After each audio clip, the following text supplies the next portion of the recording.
नमस्कार मित्रों, आप सभी का बहुत बहुत अभिवादनम, बहुत बहुत सुस्वागतम।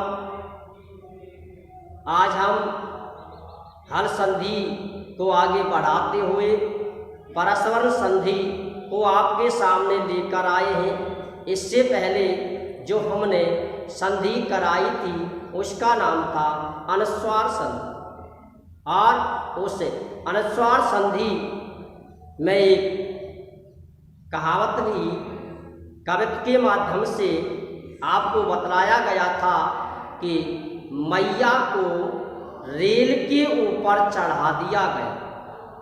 मैया का मतलब मैवर्ण और रेल का मतलब है लाइन के ऊपर। यानी शब्द को जब हम लिखते हैं, शब्द को जब हम लिखते हैं तो लाइन जो होती है कॉपी के अंदर, उस लाइन के नीचे लिखा जाता है। लेकिन शब्द को लिखते समय कुछ वर्णों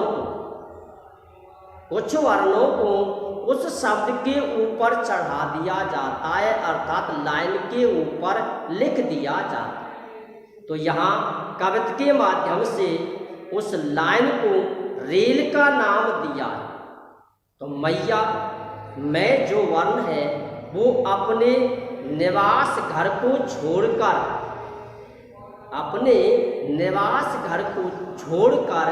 रेल के ऊपर अर्थात ट्रेन के ऊपर जा बैठी।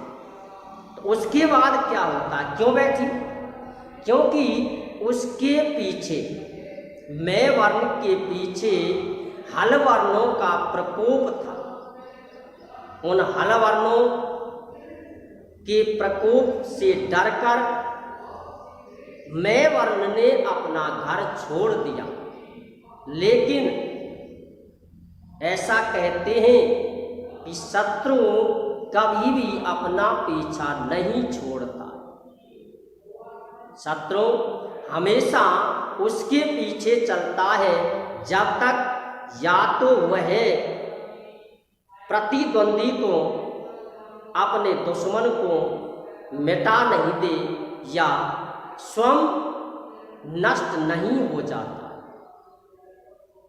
इसलिए मैं वर्ण जब अनुस्वार में बदल जाती है, लेकिन उसके बाद भी, बदलने के बाद भी उसे वहाँ रहने में बहुत सारी अड़चनें आती हैं, और उन अड़चनों के कारण वह मैं वर्ण उस घर को भी छोड़कर, यानी अपना घर छोड़ा, ट्रेन के ऊपर जा पहुंची, अर्थात शब्द के ऊपर या वर्ण के ऊपर अपना स्थान ले लिया, अनुस्वार में परिवर्तित हो गई। लेकिन फिर भी यदि हल वर्णों का प्रकोप उसके सामने पैदा हुआ तो वह उस घर को छोड़कर, यानी 5 घरों को छोड़कर 5वें घर में पहुंच जाता। एक कवित्व के माध्यम से ये समझाया गया है, वो ये है कि मैया बैठी रेल पे, आगे ते मिल गयो बाज। कौन सा नंबर? नंबर 5। कार का मतलब है मेवर, मकार का मतलब मेवर, मैया का मतलब मेवर। मैया बैठी रेल पे, आगे ते मिल गयो बाज। रेल का मतलब अनुस्वार। किस पर बैठी हुई है? अनुस्वार। नियम याद करने की आवश्यकता नहीं है, ये इसकी स्थिति बनती है। स्थिति अनुस्वार किस पर बैठी हुई है? रेल पर। मैया बैठी रेल पे, आगे ते मिल गयो बाज। बाज का मतलब है हलवल।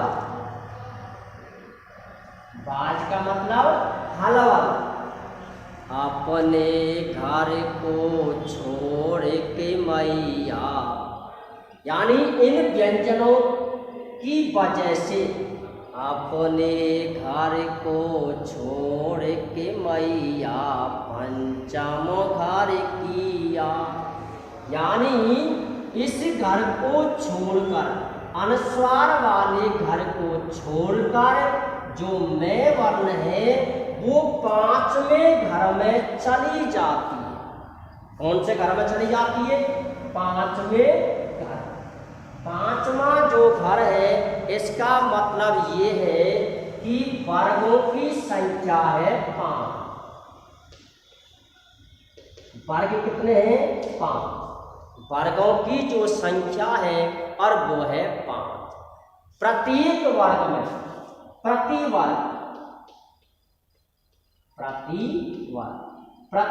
वर्ग में वर्णों की संख्या भी होती है 5। वर्ग 5, प्रत्येक वर्ग में वर्णों की संख्या भी होती है 5। प्रति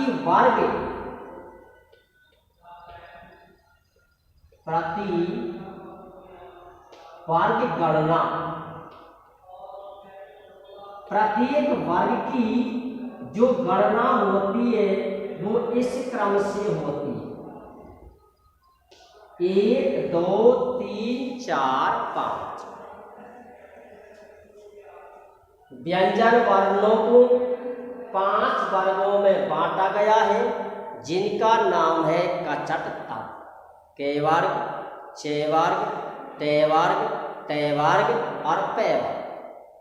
कितने वर्ग हैं? 5। प्रत्येक वर्ग में वर्णों की संख्या भी है 5।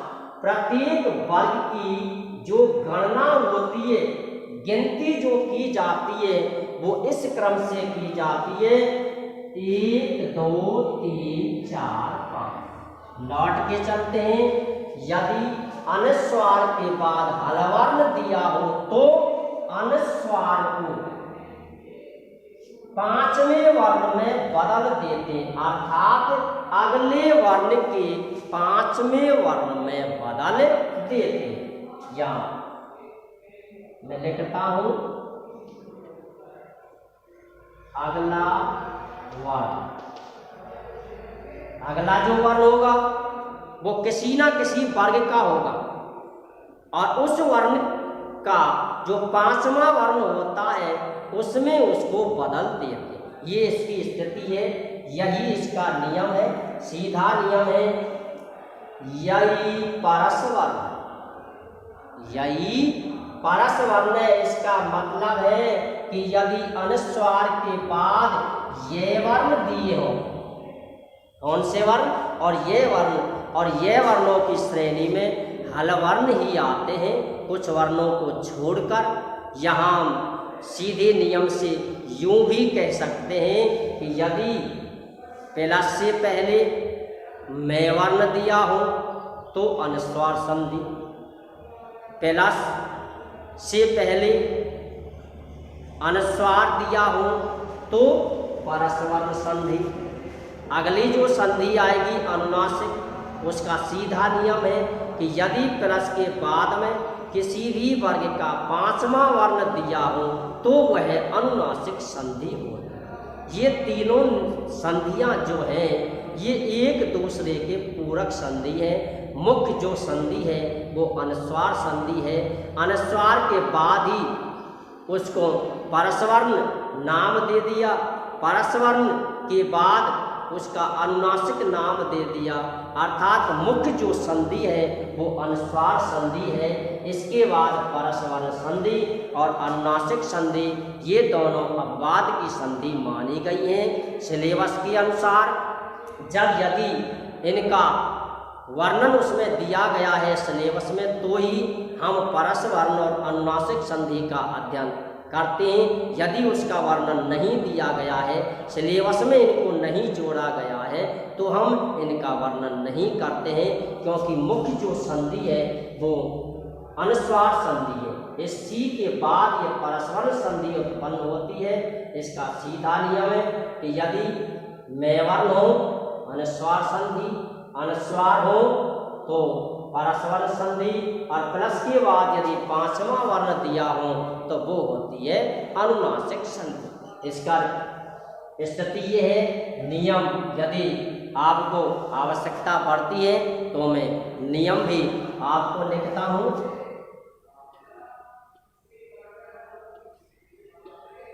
अर्थात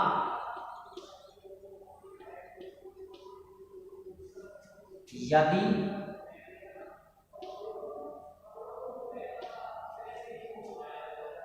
अनुस्वार के बाद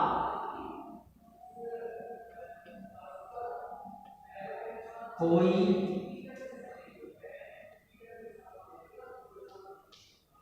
ये वर्ण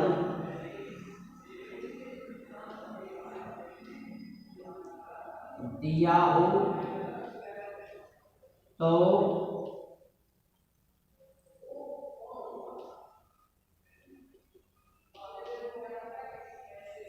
अनुस्वार को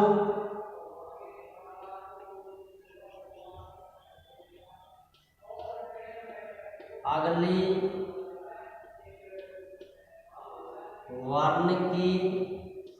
वर्ण जो होगा वो किसी ना किसी वर्ग का अक्षर होगा। अगले वर्ण की पांचवें वर्ण में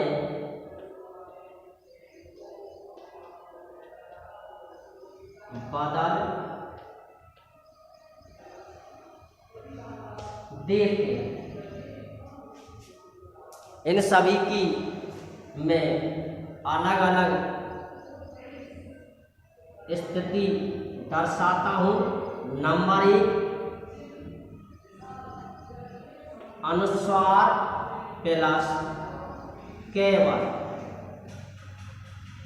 यदि अनुस्वार के बाद केवर्ग दिया हो तो अनुस्वार को इस पांचवें वर्ण में बदल देते हैं। नंबर 2, यदि अनुस्वार के बाद चेवर्ग दिया हो तो अनुस्वार को ऐसे पांचवें वर्ण में बदल देते हैं। नंबर 3,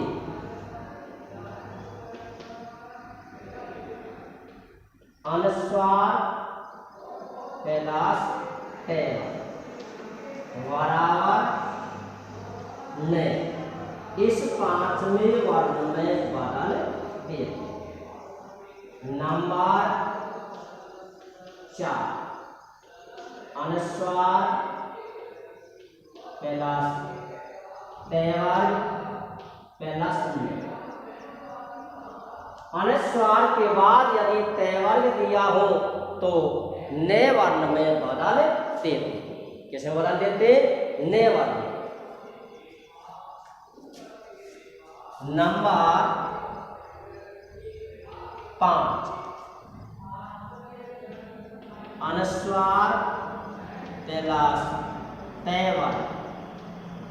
तेवर्ग आने पर अनुस्वार को हम में वर्ण में बदल देते। ये इसका नियम, स्थिति सरल नियम। यदि अनुस्वार के बाद हलवर्ण दिया हो तो वह परस्वर्ण संधि होती है। सीधी पहचान है कि यदि प्लस के बाद हलवर्ण हो, प्लस से पहले पहचान जो मिलती है प्लस से पहले मिलती है। यदि संधि विच्छेद के पहले पद के अंत में यदि अनुस्वार दिया हो तो वह परस्वर संधि होती है, और मकार दी हुई हो तो वह अनुस्वार संधि होती है।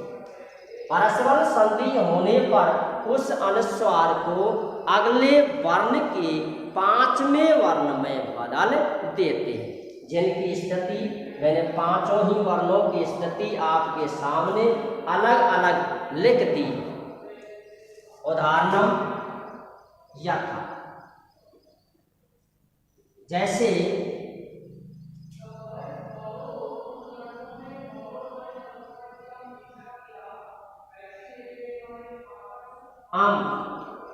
या पहला के, ये है पहला पद दूसरा पद कित। का जो अंतिम अक्षर है वो अनुस्वार है। का जो अंतिम अक्षर है वो अनुस्वार है, इसलिए संधि कौन सी है? परस्पर। और अगला जो दूसरा पद का जो पहला वर्ण है वो के वर्ण है, और के वर्ग का पांचवा जो वर्ण है वो आपके सामने लिखा हुआ है, तो इसका बनेगा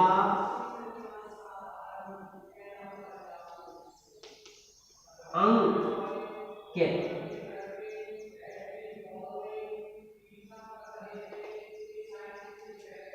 दूसरा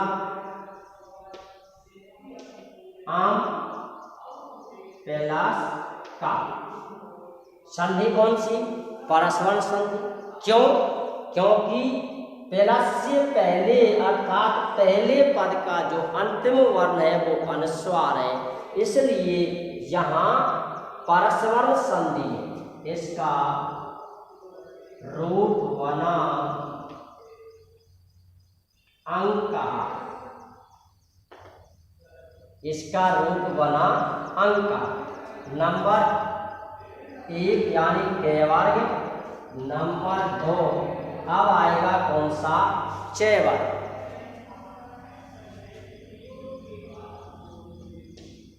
किन प्लस जा क्या बन गया?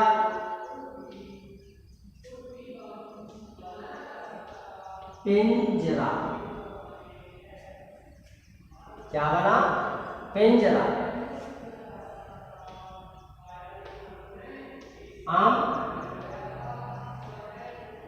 प्लस चे, इसका बना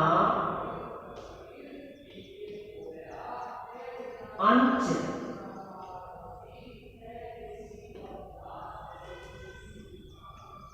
सम प्लस चित, इसका बना संच।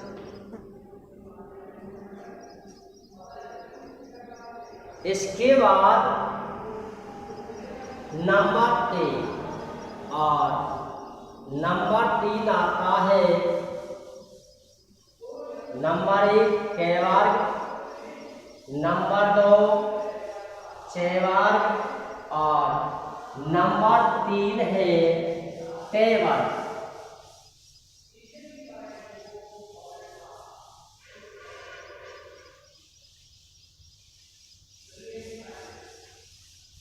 ते वर्ग का पांचवा अक्षर है ने। पांचवा जो अक्षर है वो है ने। जैसे पम प्लस दे, इसका बना पंडित।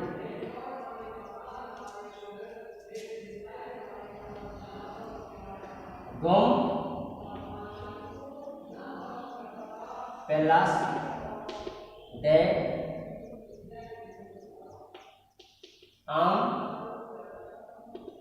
प्लस दे।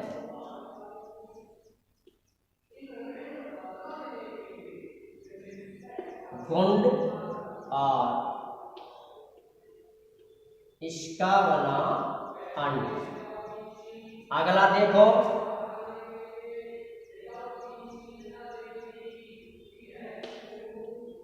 गौम प्लस है, इसका बना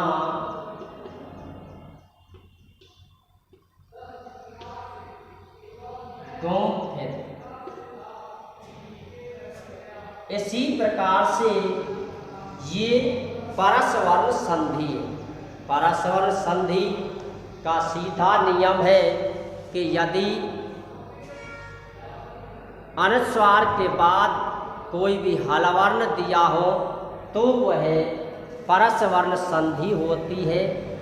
युक्त पद बनाते समय उस अनुस्वार को अगले वर्ण के अर्थात वर्ग के 5वें वर्ण में बदल देते हैं। ये संधि विच्छेद। अब आती है पहचान।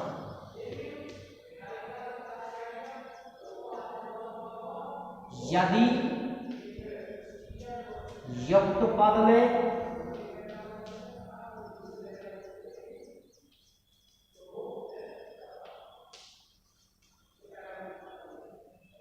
एक 5वां वर्ण दिया तो वह परस्वर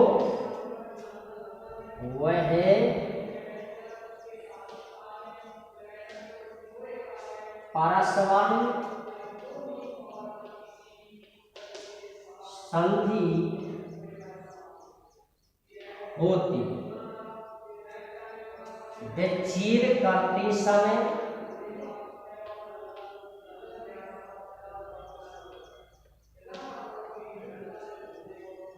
विच्छेद करते समय उसे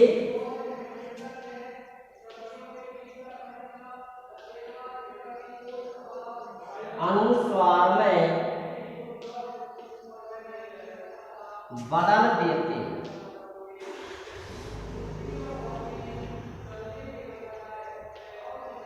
यदि युक्त पद में एक 5वां वर्ण दिया हो तो वह परस्वर संधि होती है। विच्छेद करते समय उस 5वें वर्ण को अनुस्वार में बदल देते हैं और उसके बाद प्लस का निशान लगा देते हैं। इस प्रकार से यह परस्वर संधि की पहचान हो जाती है और उसका संधि विच्छेद भी हो जाता है। जैसे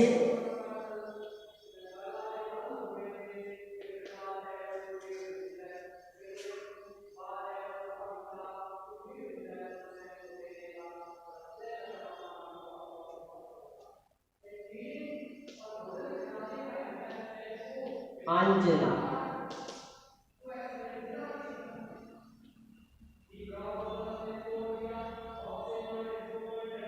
कंचना,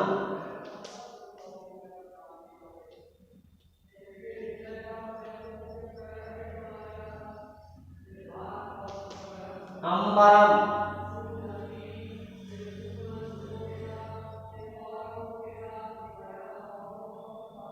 देखो इन सभी में कितने 5वें अक्षर हैं? ए। और भी देखो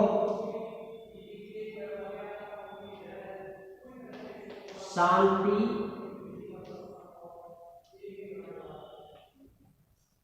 क्रांति,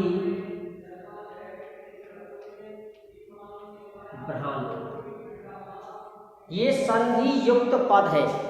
और संधि युक्त पद की जो पहचान है वो पहचान ये है कि यदि एक 5वां वर्ण दिखाई देता है तो वह परस्वर संधि होती है। विच्छेद करते समय उस 5वें वर्ण को अनुस्वार में बदल देते हैं और उसके बाद प्लस का निशान लगा देते हैं। देखो संधि विच्छेद हुआ इसका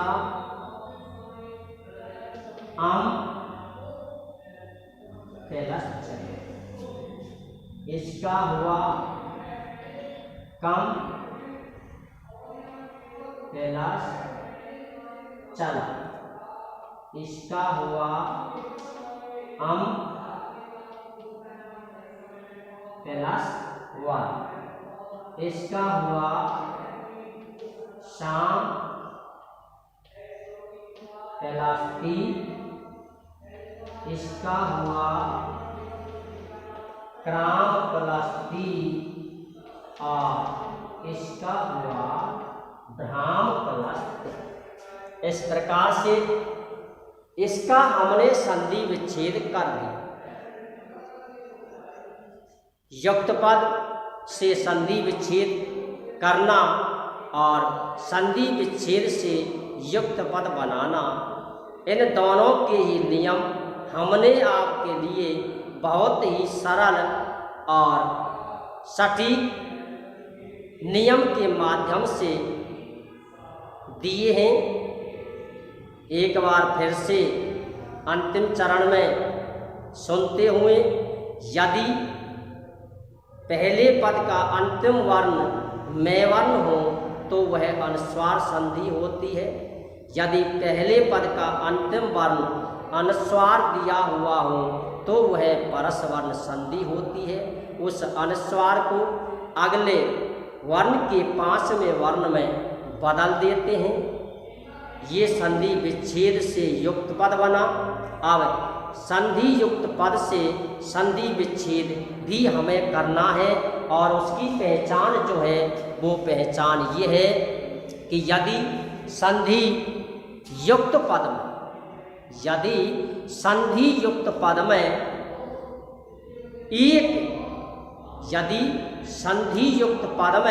एक 5वां वर्ण दिया हो तो वह परस्वर संधि होती है। विच्छेद करते समय उस 5वें वर्ण को बिना किसी से पूछे अनुस्वार में बदल देते। किसमें बदल देते? अनुस्वार में बदल देते हैं और उसके बाद प्लस का निशान लगाकर दूसरे पद को ज्यों का त्यों लिख देते हैं। इस प्रकार से हमारा संधि युक्त पद से संधि विच्छेद का निर्माण हो जाता है। इस प्रकार से यह अनुस्वार संधि का दूसरा रूप परस्वर संधि हमने आपके लिए कराई है, समझाई है, नियम से, सूत्र से, संधि युक्त पद से और संधि विच्छेद से।